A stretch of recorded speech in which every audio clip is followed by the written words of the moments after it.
अगर आप दीपावली के लिए शॉपिंग करना चाहते हैं तो रुक जाइए। अगर आपने ये वीडियो देखे बिना अगर आपने शॉपिंग शुरू कर दी है तो आपको बहुत बड़ा नुकसान हो सकता है। ये वीडियो न केवल विद्यार्थियों के लिए बल्कि आम आदमी के लिए है, क्योंकि बहुत बड़ा बदलाव जो जीएसटी के अंदर किया गया है उसकी पूरी जानकारी मैं आपको इस वीडियो में देने वाला हूं कि कौन कौन सी नई स्लैब रखी गई है, कौन कौन सी ऐसी वस्तुएं हैं जो आपको सस्ती होने वाली है, कौन कौन सी है जो महंगी होने वाली है, आपकी जेब पर भार बढ़ने वाला है। उन सब की पूरी जानकारी, आपके सवालों के जवाब भी देने वाला हूं, यानी ऐसे सवाल जो आपके मन मस्तिष्क में आ रहे हैं उनके जवाब इसमें रहने वाले हैं।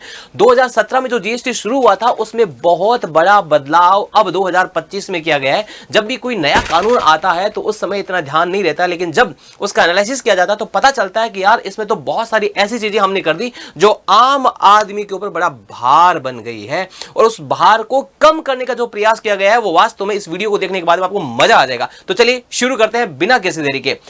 पहली और खास बात तो स्लैब जो थी ना वो पहले 4 थे, उसको हटा करके अब 2 कर दिया गया है।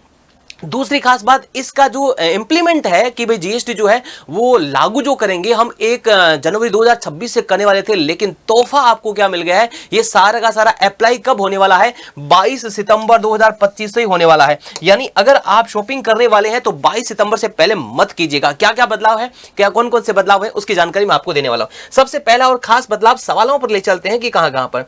निर्मला सीतारमण जी जो हमारे वित्त मंत्री, उनसे पूछा गया कि जीएसटी की दरों में क्या क्या बदलाव हुआ है। तो प्यारे विद्यार्थियों और आम नागरिकों आपको हम बता देते हैं कि वित्त मंत्री सीतारमण जी ने बताया कि जीएसटी में पहले जो थी ना स्लैब ऐसे थी 5%, 12%, 18% और 28%, यानी 4 स्लैब थी। अब इन 4 स्लैब को हटा करके उनके स्थान पर 5% और 18% का स्लैब बना दिया गया।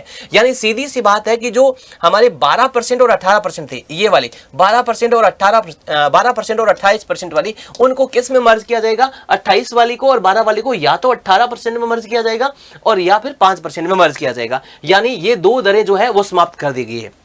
ध्यान दीजिएगा, जो लोग नशा करने वाले हैं उनको बड़ा खामियाजा भुगतना पड़ेगा।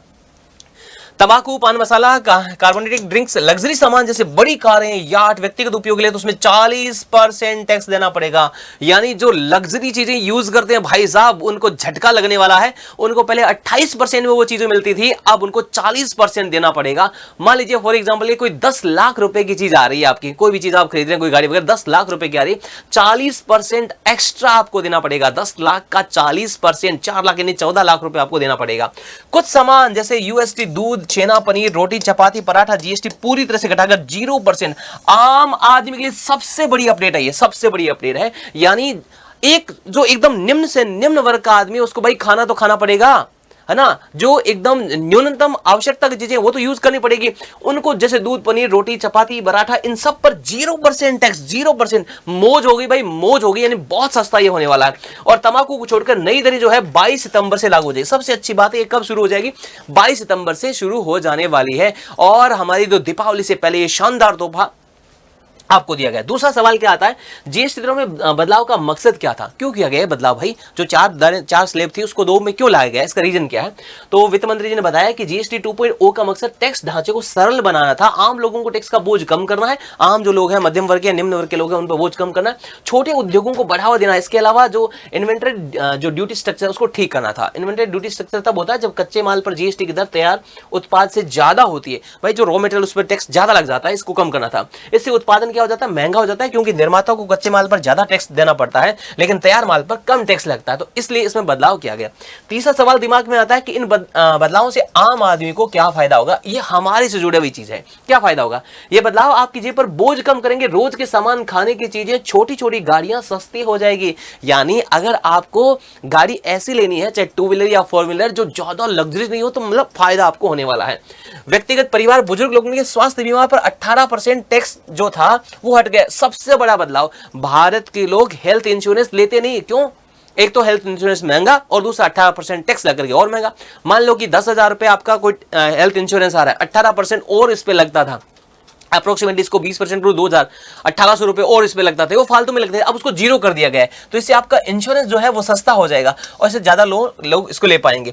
सीमेंट पर टैक्स 28% से 18%। तो सीमेंट जो है, जो कंस्ट्रक्शन के काम के लिए चाहिए होती है, तो कम हो जाएगी। तो घर बनाने में या मरम्मत का खर्च थोड़ा कम हो जाएगा। एयर कंडीशन, टीवी जो है 28% से 18% में आ गया, तो यानी एसी की जो रेट है वो भी कम होने वाली है, तो ये सस्ते होने वाले हैं। 33 जरूरी दवाइयां, खासकर कैंसर, गंभीर बीमारियों जो है अब टैक्स फ्री रहेगी। यानी दवाइयों पर जो है ना गंभीर बीमारी जो बीमारी है उनके लिए टैक्स जो है फ्री रहने वाला है। छोटी कारें 350 सीसी तक की मोटरसाइकिल 28% के 18% लगने वाला है। यानी अगर हम कोई भी बाइक लेते हैं 100, 125, 160 सीसी की कोई बाइक ले रहा है तो कोई टेंशन की बात नहीं है, 350 तक का दे दिए भाई। 350 से कम तक की अगर कोई बाइक आप ले रहे हो तो अब आपको 28% की जगह 18% टैक्स देना पड़ेगा। 28% कितना होता है भाई साहब? 18% 10% का सीधा फर्क पड़ रहा है। ऑटो पार्ट्स 3 व्हीलर और पे टैक्स 28 से 18%, और जैसे ये भी क्या हो जाएंगे, सस्ते हो जाएंगे। बहुत बढ़िया हो गया भैया। इन बदलावों से किसानों और उद्योगों को क्या फायदा होगा? किसान जो है जो अपनी जो मशीनें हैं कंपोजिटिंग जो खरीदते थे वो 12% से 5% हो गया, तो किसानों को फायदा होगा इसमें। 12 जैव कीटनाशकों पर टैक्स 12% से 5% कर दिया गया है। टेक्सटाइल जो है उसमें 18 से 5% कर दिया गया है। यान जो है 12 से 5% कर दिया। उर्वरक है उनको भी 18 से 5% में ला दिया है। नवकरणीय ऊर्जा जो है वो 12 से 5% है। हस्तशिल्प उद्योग जो है 12 से 5% में उन पर लगेगा। ऑटोमेटिव जो है 28 से 18% में कर दिया गया। अगर हम इसको शॉर्ट में बात करें, छोटे छोटे में बात करें, दो क्वेश्चनों का और जवाब ले लेते हैं। जीएसटी की दरें कम करने से सरकार को नुकसान नहीं होगा क्या? भाई ये सवाल है। सरकार अपना नुकसान कैसे कर लेगी भाई जीएसटी को कम करके? तो उनका कहना क्या है, टैक्स कम करने से राजस्व पर फर्क तो पड़ेगा, लेकिन आरबीआई एसबीआई के रिसर्च के मुताबिक सालाना 85 करोड़ रुपए का राजस्व का नुकसान हो सकता है। लेकिन इसकी भरपाई कहां से करी जाएगी? 40% से कर ली जाएगी। यानी कुछ ऐसे लग्जरी चीजें उन पर 40% रेट कर दी गई है। तंबाकू उत्पादों पर टैक्स की नई दर अभी क्यों लागू नहीं होगी? जो तंबाकू उत्पाद है ना, पान मसाला, गुटखा, सिगरेट, बीड़ी, इन पर 28% की जीएसटी के स्थान पर अब जो 40% है वो अभी नहीं लगाया जाएगा, बाद में लगाया जाएगा, ऐसा कहा गया है। नई दरें जो है बाद में लागू की जाएगी। खास एक अगर रो में मैं आपको बताऊं, यहां पे ये देख लीजिएगा। अगर हम बात करते हैं आम लोगों के जीवन से संबंधित जो है, जैसे साबुन, शैम्पू से लेकर घी, मक्खन तक, रोजमर्रा के सामान जैसे साबुन, शैम्पू, टूथपेस्ट, घी, मक्खन, नूडल्स, बर्तन, बच्चों की बोतलें, नैपकिन, डायपर, सिलाई मशीन, इन पर जो पहले जीएसटी जो 18% इन पे था ना, साबुन इन पे, और 5% आ गया, 12 वाला 5 आ गया, 12 वाला 5 आ गया, यानी बहुत बढ़िया फायदा होने वाला है। कृषि के जो उपकरण है उनमें 18 और 12 वाले थे, उनको 5% मिला दिया गया। हेल्थ से संबंधित जो है 18% वाले, जैसे हेल्थ इंश्योरेंस है उसको तो 0 कर दिया। सबसे बढ़िया लगा मुझे, अच्छा लगा ये। थर्मामीटर जो है 18 से 5%, ऑक्सीजन 12 से 5, डायग्नोस्टिक किट जो है 12 से 5% है। छोटी कारें, अगर आप कार या बाइक लेने का प्लान कर रहे हैं दीपावली पर, तो 22 सितंबर से पहले मत खरीदना भाई। छोटी कारें, मोटरसाइकिल 28 से 18 आ गई है। सीधा 10% का फायदा आपको इसमें होने वाला है। एजुकेशन की बात करते हैं तो मैप, चार्ट, ग्लोब, पेंसिल, जो क्रेयॉन एक्सरसाइज बुक्स है उसमें 12% और 5% जो था 0%। यानी स्टेशनरी के आइटम भी क्या होने वाले हैं? एकदम सस्ते होने वाले हैं।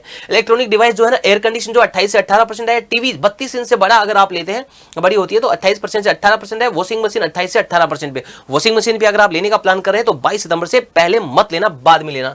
तो ये सारा का सारा प्लान जो मैं आपसे साझा कर दिया, बहुत बड़ा बदलाव है। इस बदलाव के बारे में आप लोगों का क्या कहना है कमेंट बॉक्स में कमेंट करके जरूर बताना। और जैसा कि मैंने पहले बता दिया था, अगर आप भी दीपावली की शॉपिंग करना चाहते हैं तो 22 सितंबर से पहले मत करना, उसके बाद में करना, क्योंकि आपको चीजें सस्ती मिलने वाली है। और अपने सभी साथियों को इस वीडियो को शेयर कर देना। Thank you so much.